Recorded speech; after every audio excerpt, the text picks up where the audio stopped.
wabarakatuh. Alhamdulillah hamdan thayyiban katsiran mubarakan fih kama yuhibbu rabbuna wa yarda. Walhamdulillahilladzi bi ni'matihi tatimmus solihati. Asyhadu an la ilaha illallah wahdahu la syarikalah syahadatan tunjina min adzabillah.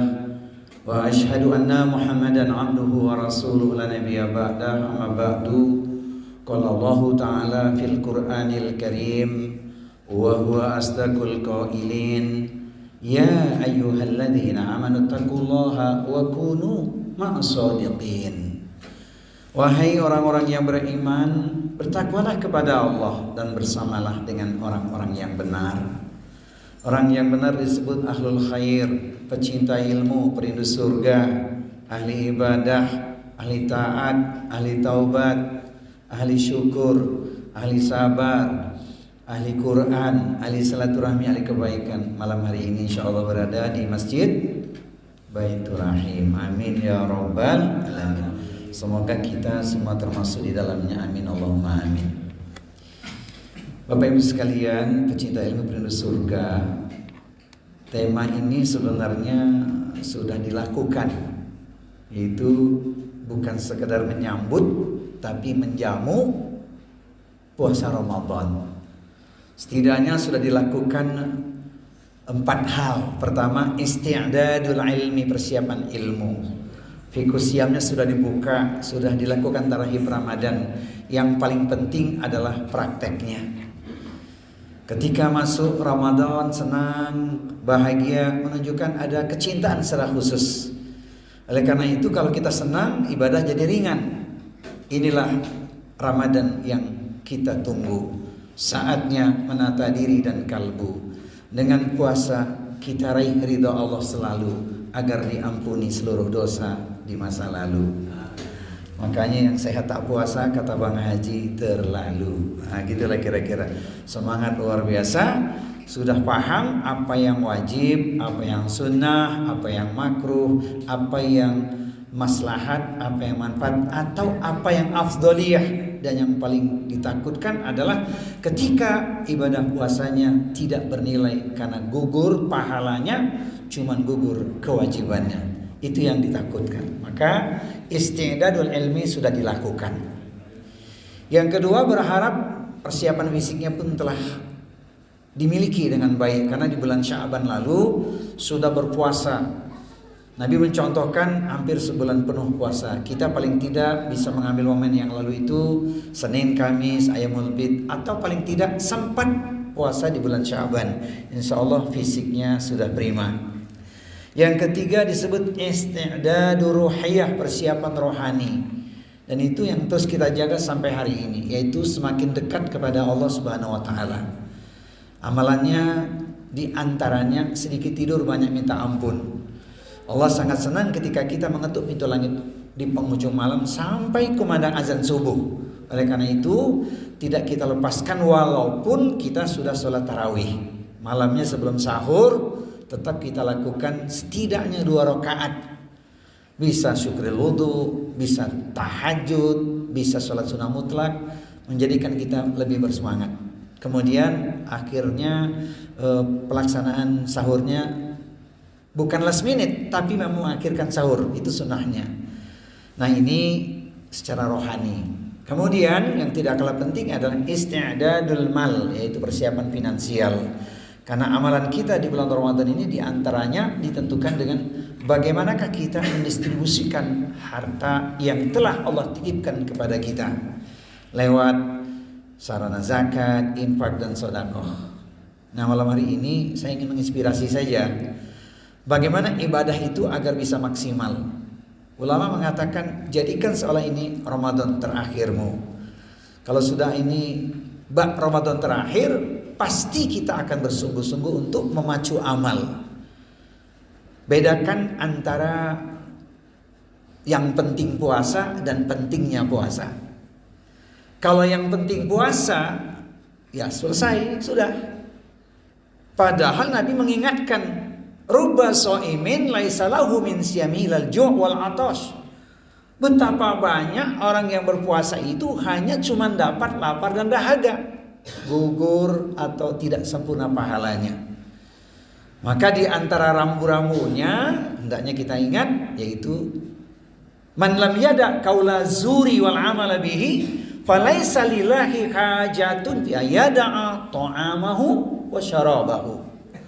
Barang siapa yang tidak mampu menjaga lidahnya dari qaula zur, ucapan yang tak bermanfaat, ucapan yang sia-sia, caci maki, sumpah serapah, ghibah, namimah, adu domba, ujaran kebencian dan sejenisnya, maka tidaklah Allah memerlukan seorang hamba hanya menahan lapar dan dahaga saja.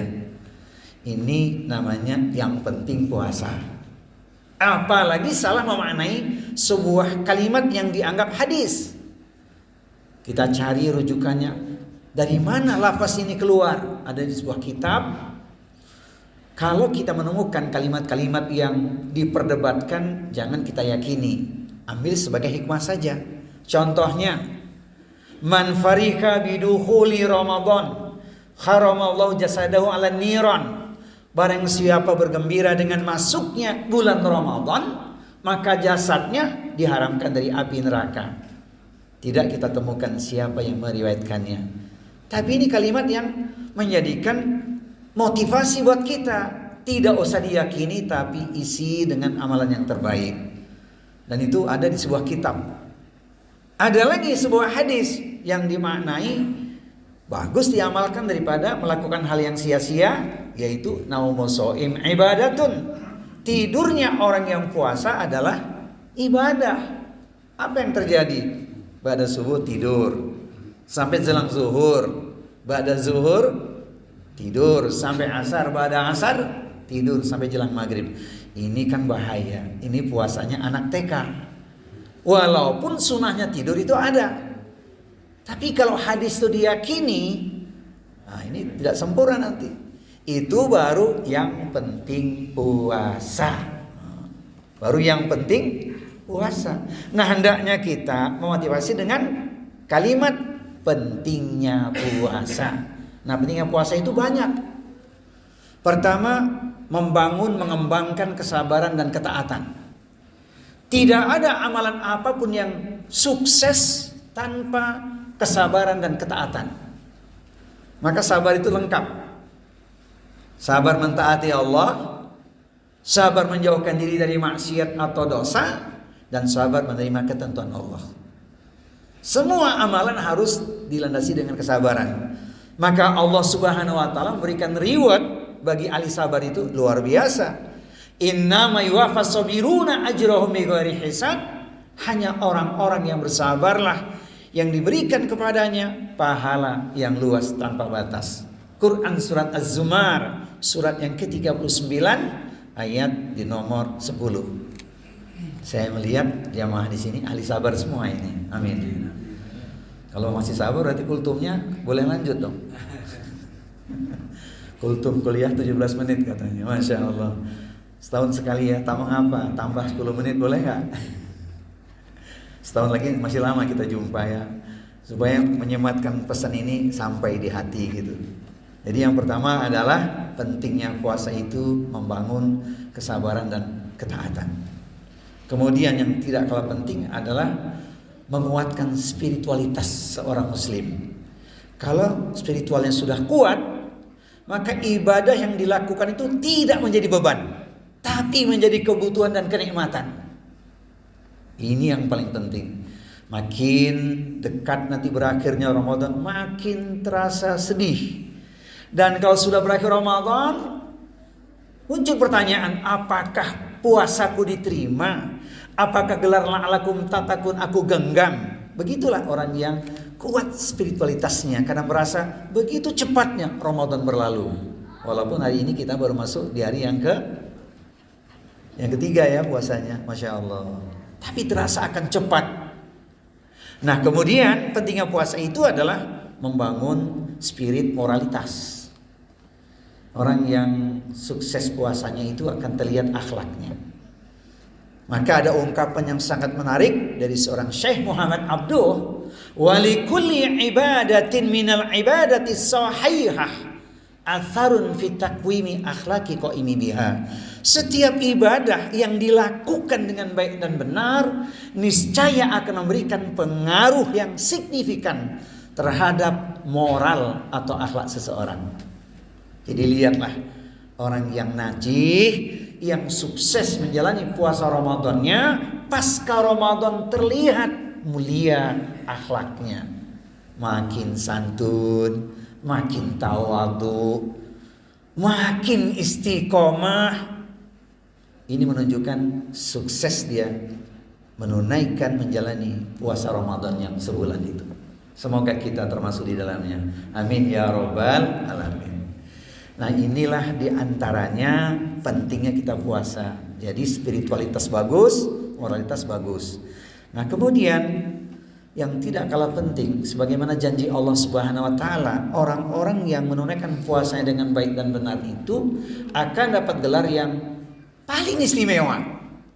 Inna akramakum indallahi atqakum. Orang yang paling mulia di sisi Allah Subhanahu wa taala di antara kita semua adalah orang yang meraih gelar takwa. Ringkasnya, ahli takwa itu dijamin hidupnya bahagia. Di dunia dia tidak akan berkeluh kesah sekalipun mengalami berbagai goncangan apapun. Karena dia yakin yang dia jalani dalam rangka penghambaan diri kepada Allah Subhanahu wa taala. Maka orang takwa itu tidak berkeluh kesah. Sekalipun orang mengatakan hidupnya sulit, sempit, terlilit, sakit, bak terperosok ke dalam parit, dia bisa bangkit last minute, tidak menjerit. Karena yakin dengan pertolongan Allah. Dalilnya Quran surat At-Talaq, surat yang ke-65 ayat 2 dan 3. Wa may yattaqillaha yaj'alahu makhraja wa yarzuqhu min haitsu la yahtasib. Siapa orangnya yang bertakwa kepada Allah, niscaya diberikan kepadanya jalan keluar atau solusi menghadapi problematika kehidupannya.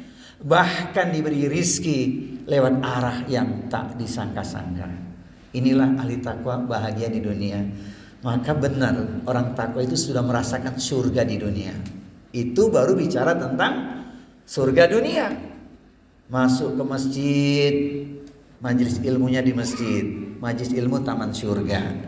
Nanti pulang ke rumah, masuk ke rumah, dia berkata, baiti jannati, rumahku surgaku. Ketemu istrinya, istriku surgaku.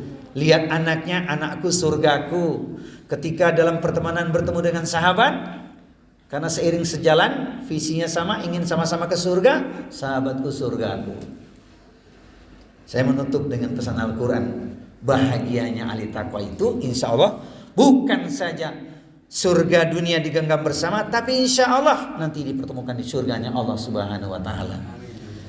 Quran surat Ar-Ra'd surat yang ke-13 ayat di nomor 23 24. A'udzu billahi samiil alimi minasyaitonir rajim. Jannatu adnin yadkhulunaha wa man salaha min abaihim wa azwajihim wa dzurriyyatihim wal malaikatu yadkhuluna alaihim min kulli bab salamun alaikum bima sabartum fanni'ma uqbadar. Surga Aden yang masuk ke dalamnya bersama dengan orang-orang yang soleh adalah mereka orang tuanya, pasangan hidup, suami istri dan anak keturunannya. Di setiap itu surga malaikat mengucapkan kalimat yang menenteramkan jiwa, kalimat cinta, selamat sejahtera atas kesabaranmu.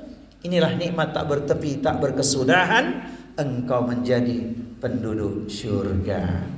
Semoga orang tua kita ahli surga, amin. Kita dan istri kita ahli surga, amin. Anak kita dan keturunannya semua ahli surga, amin. Dengan orang-orang soleh masuk ke surganya Allah Subhanahu wa ta'ala. Izinkan saya menutup dengan sebuah syair. Komunikasi lewat udara, walau dengan media WA, bersahabatlah lillahi ta'ala agar kelak kita sehidup sesurga, insya Allah. Quran penutupnya sebagai surat cinta Allah ini, mari kita renungkan, kita ingat baik-baik dengan senyuman terkembang lebar ayat Allah yang satu ini. Tilkal jannatul lati nuritsu min ibadina man kana taqiyya. Dan surga itu hanya kami wariskan bagi orang-orang yang selalu bertakwa. Semoga kita semua termasuk ahli takwa. Amin ya rabbal alamin. Jika pisau lukai jari, banyak obat penghilang nyeri. Namun jika lidah lukai hati, hendak kemana obat dicari. Kita akan jumpa insyaallah di kutub Ramadan 1 tahun lagi, insyaallah. Subhanakallahumma wa bihamdika asyhadu an la ilaha illa anta astaghfiruka wa atubu ilaik wa akhiru da'wana alhamdulillahi rabbil alamin. Mohon maaf lahir dan batin. Wassalamualaikum warahmatullahi wabarakatuh.